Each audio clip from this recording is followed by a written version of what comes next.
Gracias, chicos, así es, abordaremos un tema muy importante porque hablaremos sobre los factores de riesgo para padecer diabetes. ¿Por qué esta enfermedad es tan peligrosa para todos los nicaragüenses que según estadísticas ya más del 10% lo padece?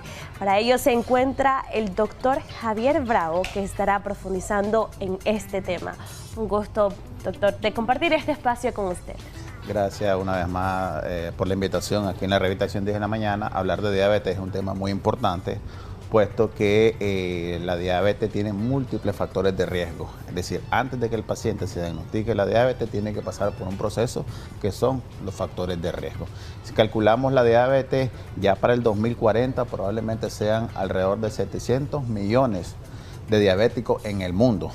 Eso significa que aproximadamente, según la Federación Internacional de Diabetes, hoy en día son aproximadamente entre 400 a 500 millones de diabéticos, ¿verdad?, en el mundo.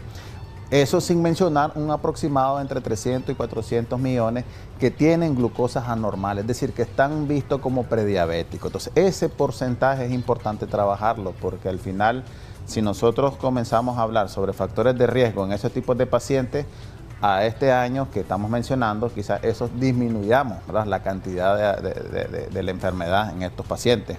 Hablamos de factores de riesgo tanto modificables como no modificables. Los no modificables son aquellos como los factores genéticos, que el paciente que su papá y su mamá son diabéticos y ya llevan un porcentaje entre 30 o 40% de padecer de la enfermedad, hablando después de los 40 años. El segundo factor que podríamos mencionar es la edad. O sea, entre mayor edad tiene el paciente, mayor probabilidad de desarrollar la enfermedad. El sexo, ni se diga, pues, tanto hombres como mujeres. Inclusive se habla de que las mujeres pueden desarrollar más diabetes por cambios hormonales en su momento. Que esos factores podríamos decir que no hay manera como modificarlos. Pero es aquí donde debemos de entrar con los factores modificables. ¿Cuáles son los factores modificables? La obesidad. La obesidad es uno de los factores que sí podemos modificarlo. Recordemos que cuando está en etapas jóvenes, la mayoría de gente hace ejercicio, mantiene un cuerpo saludable, mantiene un peso adecuado, de tal manera que cuando ya entran en lo que es el sedentarismo, estos pacientes van aumentando de peso y donde más se nota es en la circunferencia abdominal. Es decir, que aquellos pacientes que tienen, en el caso de los varones, una circunferencia abdominal mayor de 102, y ese es un factor de riesgo a desarrollar diabetes. En el caso de las mujeres, mayor de 88. Con solamente ese dato que el paciente venga y se mira, dice, yo ya tengo un factor de riesgo a desarrollar la enfermedad. ¿En cuánto tiempo? A 10 años. Antes de mencionar los factores de riesgo a profundidad, ¿por qué la diabetes se considera una enfermedad muy peligrosa? Es importante que esto se lo expliquemos a nuestros amigos televidentes para que estén conscientes del peligro que representa la diabetes. Claro, porque es una enfermedad silenciosa. La mayoría de los pacientes podríamos andar con el nivel de glucosa alto. Casualmente, ayer vi un paciente de 22 años, se sentía bien, él hacía sus actividades, él trabaja en la calle y de pronto solo notó de que la vista estaba nublosa. Se le perdió la visión, acudió a la unidad de salud y encontraron un nivel de azúcar arriba de 500. Entonces ya ese paciente, podríamos decirlo, que ya tenía antecedentes familiares de diabetes, inclusive probablemente los malos hábitos alimenticios desencadenó el problema.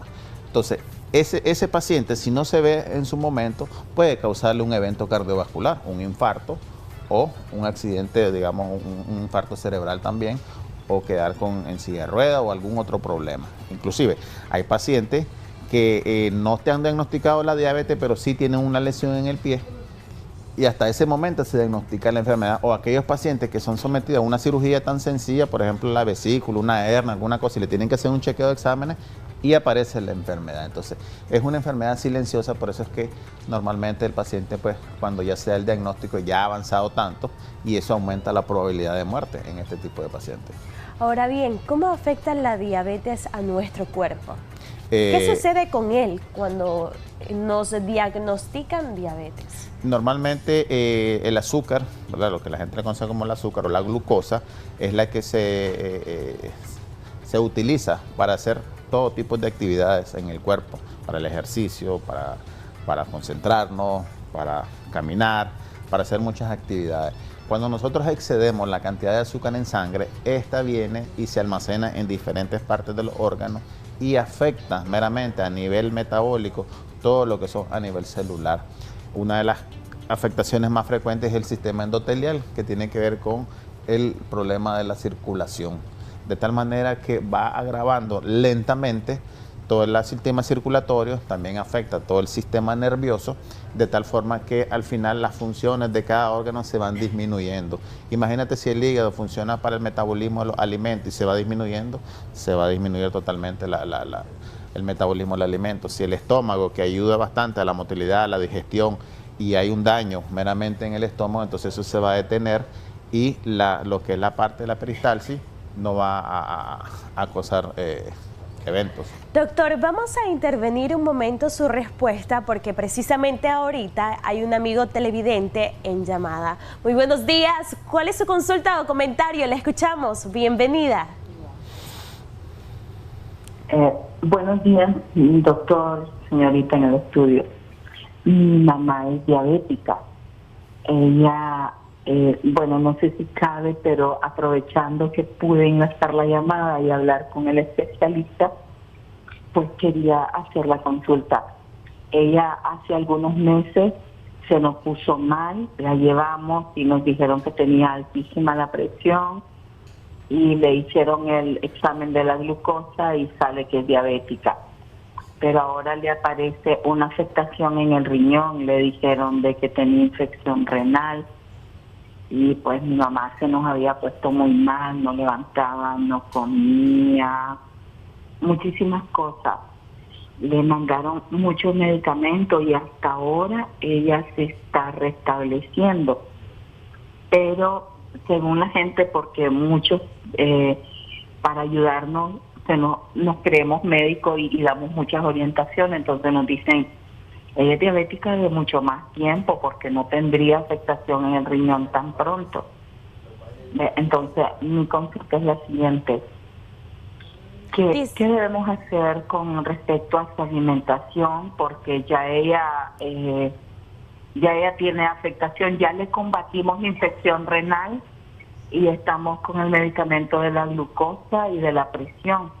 Ya no está tomando nada para la infección renal. Disculpe. Ya levantada, dígame. ¿Cuántos años tiene su mamá? Disculpe. Tiene 79 años. Ok, está bien.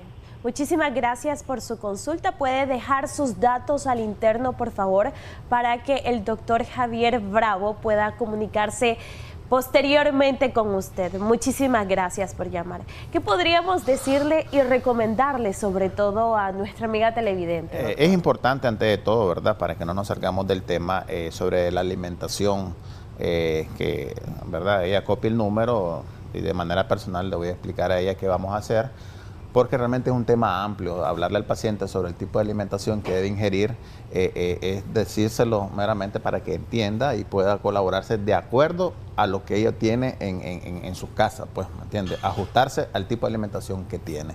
Pero sí podemos determinar ahí de que esta paciente debutó con una infección de vías urinarias asociada a la diabetes, o puede ser que la diabetes le bajó las defensas y adquirió la infección de vías urinarias, que es diferente a la insuficiencia renal. Pero aquí tenemos un claro ejemplo de un factor que no se modifica, que es la edad. Es decir, que entre mayor edad, mayor probabilidad de desarrollar la diabetes, por el deterioro meramente de los organismos.